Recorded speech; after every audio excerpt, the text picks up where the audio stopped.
buhay. So, kamusta po kayo? Sana nasa mabuti po kayong kalagayan at hindi po natin dinaranas itong virus na kumakalat dito sa ating bansa. Okay? So, sa video na ito, ang sasagutin nating tanong ay, pabor ka nga bang gawing alternatibong solusyon ang karneng rabbit? Okay, so bago tayo magsimula, kung bago ka pa lang dito sa ating YouTube channel, please do subscribe, like, share, and hit that notification button para ma-inform ka sa mga updates na i-upload natin regarding dito sa usaping rabbit meat. 这一次我真的睡着了。 Ang tanong, pabor ka nga ba na gawing alternatibong solusyon ang karneng rabbit?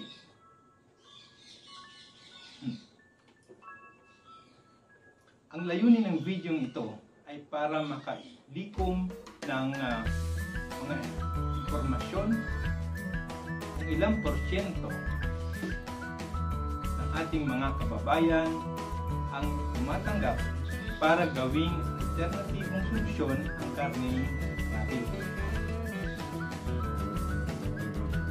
So, wala pong tama o maling sagot. Ito po ay base lamang sa inyong paniniwala. Okay. Respetuhin din po natin kung ano ang inyong pananaw sa usaping ito. I-record din po natin, gagawa natin ng data ang makukuha nating impormasyon dito sa video na ito. At bibigay din po tayo ng update dito sa usaping ito every week. So mag-upload tayo ng videos dito sa ating YouTube channel. And please follow nyo na rin po pala yung ating Facebook page na Red Cave Rabbit. So yun, magpo-post din tayo. So ang video na ito ay ipopost din natin sa mga groups ng mga pet type and sa mga meat type na FB groups and pages, no?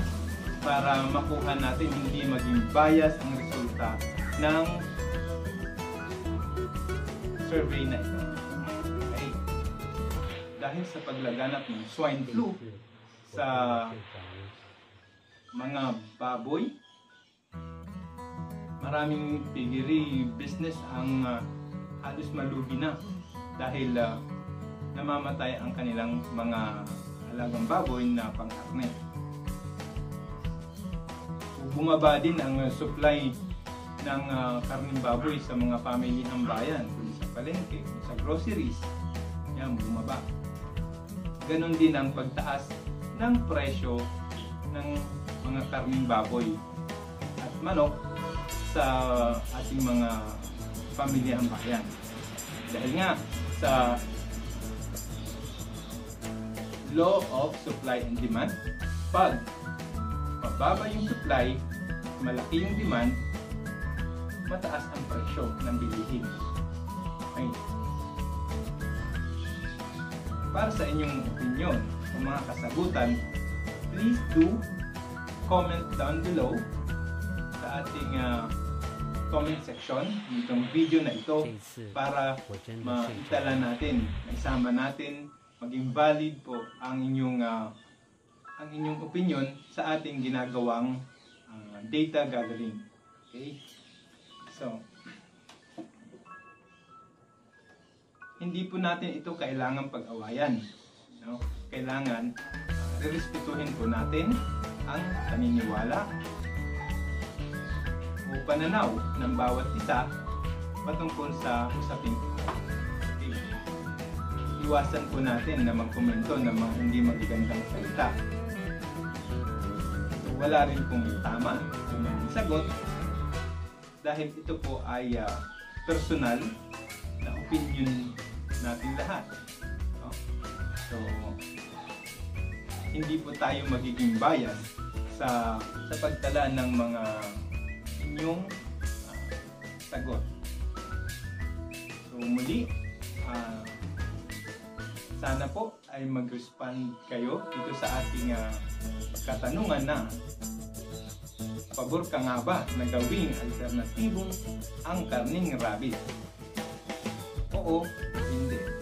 So muli, maraming salamat po at binuksan nyo itong ating video na ito.